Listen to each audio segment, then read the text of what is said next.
Me friends and ఫ్యామిలీతో సరదాగా బయటకు వెళ్ళటానికి కారు లేదా అయితే వెంటనే ఈ నెంబర్కి కాల్ చేయండి. నమస్తే, నేను జీవి సత్యనారాయణ. ఇప్పుడు ఈ వీడియోలో యూపీఐ ట్రాన్సాక్షన్స్ జనవరి 1 నుంచి మారుతున్నాయి. ఈ యూపీఐ ట్రాన్సాక్షన్స్ అంటే ఏందో చూద్దాం. యూపీఐ యూనిఫైడ్ పేమెంట్స్ ఇంటర్ఫేస్ దీనికి సంబంధించి ఏవైతే ఉన్నాయో డిజిటల్లో మనం ఏవైతే ట్రాన్సాక్షన్ చేస్తామో వాటికి సంబంధించినటువంటి కీలక మార్పులు జనవరి 1వ తారీఖు, ఇప్పుడు ఆల్రెడీ డిసెంబర్ ఎండింగ్లో ఉన్నాం, మనం 2024 అయిపోతున్నాం. కాబట్టి జనవరి 1 నుంచి ఏదైతే మార్పులు ఉన్నాయో అవి మనం తెలుసుకోవాలి. అవి ఎలా జరుగుతాయి అనేది చూద్దాము. అయితే ఆర్బీఐ వాళ్ళు ఉత్తర్వులు జారీ చేయడం, రిజర్వ్ బ్యాంక్ ఆఫ్ ఇండియా వాళ్ళు జనవరి 1 నుంచి మన యొక్క లావాదేవీలు ఏదైతే పరిమితులు ఉన్నాయో వాటియే కాకుండా కొత్త రూల్స్, రెగ్యులేషన్స్, కొత్త నియమాలను కూడా వాళ్ళు అమల్లోకి వస్తాయని చెప్పడం జరిగింది. అయితే దీని ప్రకారం యూపీఐ 123 పే ద్వారా చేసేటటువంటి లావాదేవీలు ఏవైతే ఉన్నాయో వాటికి ఎటువంటి సర్వీస్ ఛార్జెస్ విధించరు రేపు జనవరి 1 నుంచి. అంతేకాకుండా ఇప్పుడు 2025 సంవత్సరానికి ఈ యూపీఐ లావాదేవీలకు సంబంధించినటువంటి నోటిఫికేషన్ కూడా ఒకటి రావడం జరిగింది. అయితే కొత్త ఆర్బీఐ ద్రవ్య విధానం తోటి 2025 జనవరి నుంచి అమల్లోకి వస్తుంది.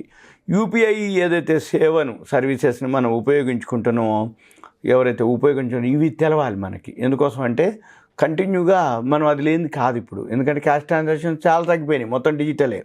అయితే ఈ యూపీఐ లావాదేవీలకు సంబంధించినటువంటి రిజర్వ్ బ్యాంకు ఏమేమి మార్పులు చేసింది, ఎలా చేసింది, ఆ మార్పులు ఏందో మనకు కొంచెం ఐడియా ఉండాలి. అయితే ఈ కొత్త డిజిటల్ ఏదైతే నిబంధనలు ఉన్నాయో ఈ డిజిటల్ మనీ ఏదైతే లావాదేవీలపై ప్రత్యక్ష ప్రభావం, మార్పుని చూపుతాయన్నమాట రాబోయే రోజుల్లో. అయితే ఈ లావాదేవీలపై ఏదైతే పరిమితులు ఉన్నాయో ఆ పరిమితులు మార్పులు ఉన్నాయన్నమాట ఇప్పుడు. అయితే ఈ లావాదేవీల పరిమితి ఏదైతే ఉందో అంతకుముందు 5,000 ఉంటే ఇప్పుడు 10,000 చేస్తారు. పరిమితి అదే లిమిట్ ఏదైతే ఉందో దాన్ని 5,000 నుంచి 10,000 చేయటం. తర్వాత అయితే ఇప్పటికీ రిజర్వ్ బ్యాంకు ఈ కొత్త నిబంధనలు ప్రకటించినప్పటికీ ఈ బ్యాంకులు, సర్వీస్ ప్రొవైడర్లు ఇంకా ఈ నిబంధనలు పాటించడానికి, వినియోగదారులకి ఈ సర్వీసెస్ అందించడానికి కొంత సమయం వాళ్ళు ఇవ్వడం జరిగింది వాళ్ళకి. అయితే ఈ వ్యవధి డిసెంబర్ 31 తోటి క్లోజ్ అవుతుంది. కాబట్టి జనవరి 1 నుంచి ఈ కొత్త నిబంధనలు ఎవరైతే ఉన్నారో అమలు చేయాలని ఏదైతే నేషనల్ పేమెంట్స్ కార్పొరేషన్ నిర్ణయించడం జరిగింది. అంటే ఈ బ్యాంకులు, సర్వీస్ ప్రొవైడర్లు జనవరి 1 నుంచి కంపల్సరీగా చేయాలి 5,000 నుంచి 10,000 ఇవన్నీ సర్వీసెస్ అని నేషనల్ పేమెంట్స్ కార్పొరేషన్ నిర్ణయించడం జరిగింది. అలాగే జనవరి 1 నుండి కొత్త యూపీఐ చెల్లింపులు ఏదైతే ఉందో ఆ లావాదేవీ పరిమితులను కూడా వీళ్ళు అనుసరించాలని బ్యాంకులకి సూచించడం కూడా జరిగింది. అయితే జనవరి 1 నుండి యూపీఐ ఏదైతే ఉందో ఈ లావాదేవీలు పరిమితులే కాకుండా కొత్త నియమాలు కూడా రావడం జరుగుతుంది. అయితే దీని ప్రకారం యూపీఐ 123 పే ద్వారా చేసే లావాదేవీలకి ఎటువంటి సర్వీస్ ఛార్జెస్, సేవా పన్నులు ఉండవు. అంతేకాకుండా ఇంటర్నెట్ సర్వీస్ లేకుండా కూడా రెమిటెన్స్ సర్వీసెస్ కూడా అందించబోతుంది. అంటే ఒకవేళ ఇంటర్నెట్ లేకపోయినా కానీ అది పనిచేస్తుందని అర్థం. అయితే తర్వాత బీచర్ ఫోన్ల ద్వారా అంటే ఇంటరాక్టివ్ వాయిస్ రెస్పాన్స్ నెంబర్ను ఉపయోగించి కూడా డబ్బులు లావాదేవీలు చేయొచ్చు. అంటే బీచర్ ఫోన్ల ద్వారా ఐవీఆర్ అంటారు దాన్ని, ఇంటరాక్టివ్ వాయిస్ రెస్పాన్స్. దాంతో నెంబర్ని ఉపయోగించి మనము డబ్బు లావాదేవీలు చేయొచ్చు. అయితే మళ్ళీ ఇంటర్నెట్ సేవతో ఏదైతే మొబైల్ ఫోన్ని ఉండాల్సిన అవసరం లేదు, ఇంటర్నెట్ లేకపోయినా పనిచేస్తుందని అర్థం. అయితే జనవరి 1 నుంచి ఇంకొక నిబంధన కూడా వస్తుంది. అంటే జనరల్గా ఏంటంటే ఇప్పుడు pan card, Aadhaar card link చేయాలి, మెయిన్ అది అన్నమాట.